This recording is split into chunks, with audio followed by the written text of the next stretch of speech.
देश की राजधानी दिल्ली और दिल्ली के दिल में बसा ये इलाका करोल बाग 100 क्वार्टर का ये इलाका है।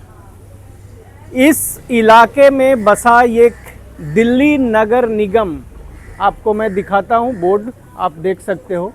ये लिखा हुआ है दिल्ली नगर निगम प्राथमिक बाल वो क्लियर आगे नहीं है, लास्ट में है विद्यालय। वहाँ पे लिखा हुआ है प्रवेश आरंभ नर्सरी से 5वीं कक्षा तक, बस्ती रैगर टैंक रोड। जितना पढ़ने में मुझे आ रहा है मैं आपको पढ़ के बता रहा हूँ। और ये जो पीछे दीवार आप देख रहे हो, ये दिल्ली के एक प्राथमिक विद्यालय है जहाँ कक्षा 1 से नर्सरी से 5वीं कक्षा तक के बच्चे पढ़ते हैं। आपको इस स्कूल के बारे में बताएंगे। इसकी बिल्डिंग आप देख रहे हो, इसकी हालत आप देख रहे हो। सबसे पहले मैं बताऊं कि इस इलाके में रहने वाले लोग कौन हैं जिनके बच्चे यहाँ पे आते हैं।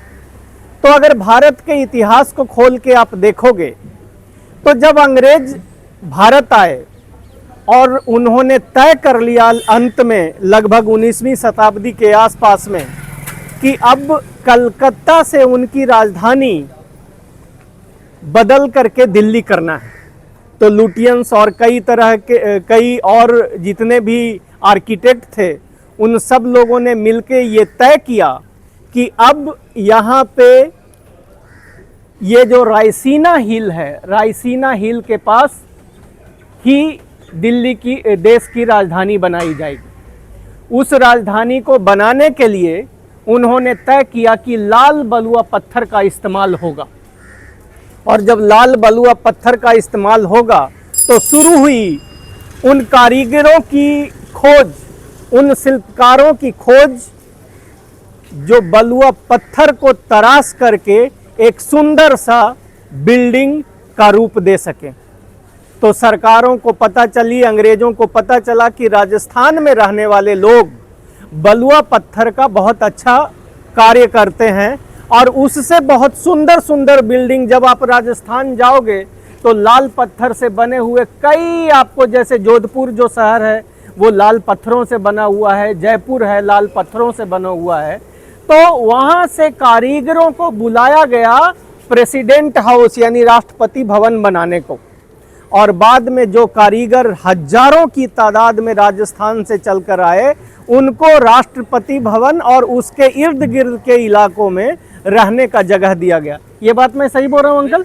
है? ये अंकल हैं, यहीं के निवासी हैं और इन्होंने बताया है, पहले इनसे जब बातचीत हुई थी तो इन्होंने मुझे बताया था कि यहाँ पे वो कौन लोग हैं जो रहते हैं।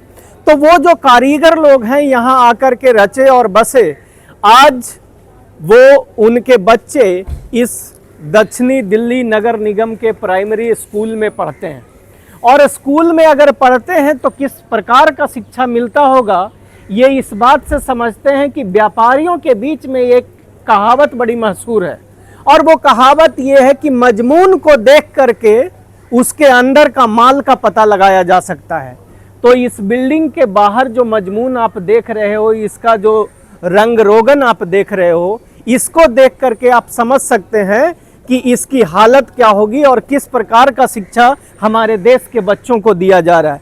आइए देखते हैं। इस स्कूल के बगल में आप यहाँ पे देखेंगे तो गंदगी की शुरुआत हो जाती है। इधर ही स्कूल का दरवाजा है, मैं दरवाजे तक आपको लेके चलूंगा और दिखाऊंगा। देखते चलिएगा ये गंदगियाँ स्कूल के दरवाजे के सामने ये हालत है।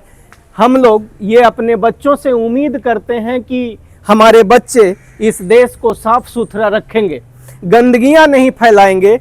अगर उनकी परवरिश और पढ़ाई जब बचपना इन गंदगियों में गुजरेगा तो कैसे हम उनसे ये उम्मीद कर लें कि वो बच्चे जब बड़े होंगे तो वो गंदगी नहीं फैलाएंगे। देखिए ये दरवाजा है स्कूल का, यहाँ गंदगी है और ये स्कूल का दरवाजा है।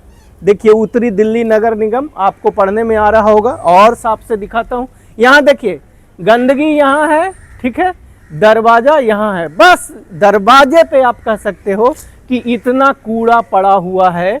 और ये है उत्तरी दिल्ली नगर निगम प्राथमिक विद्यालय, प्रवेश आरंभ कक्षा नर्सरी से दाखिले का समय।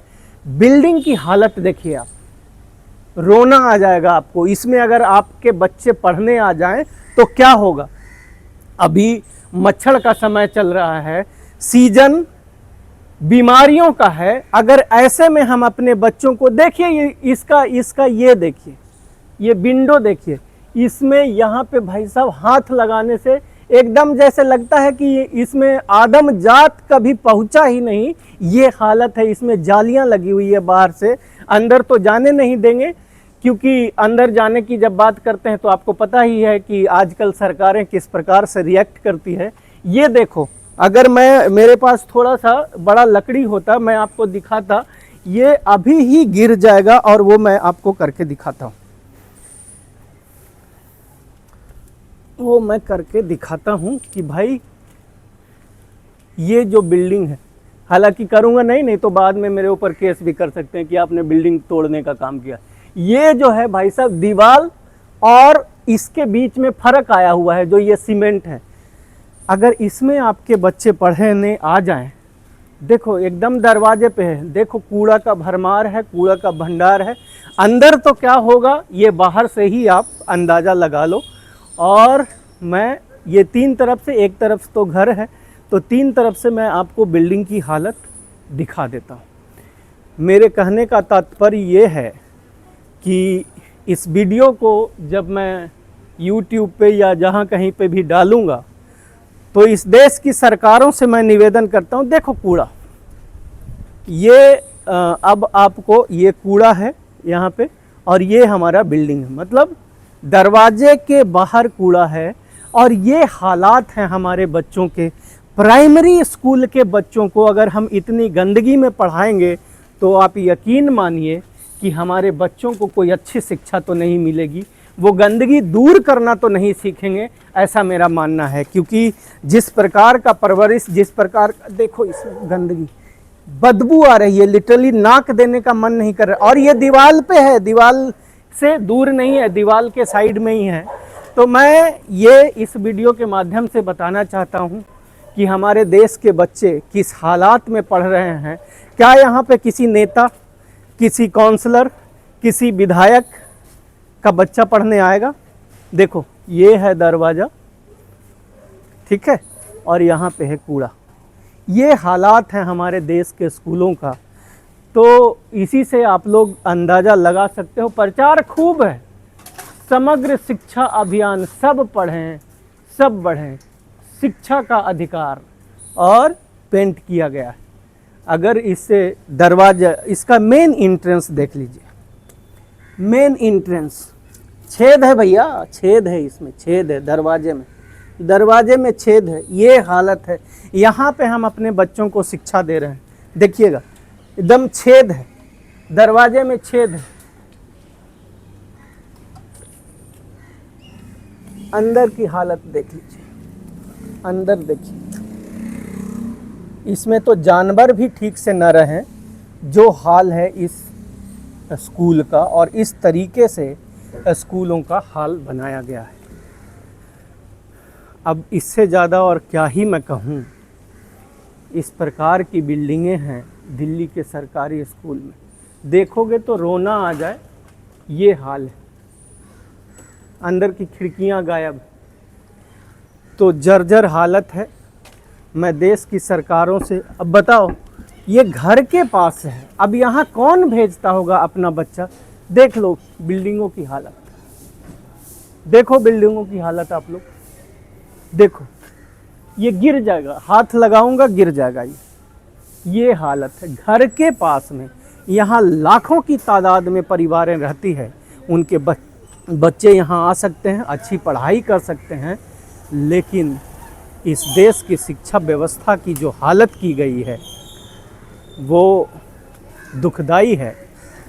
और मैं देश की सरकारों से निवेदन करता हूं कि इस बिल्डिंग को जल्द से जल्द रेनोवेट करके इसमें शिक्षा को वास्तविक रूप से बहाल किया जाए। जय भारत।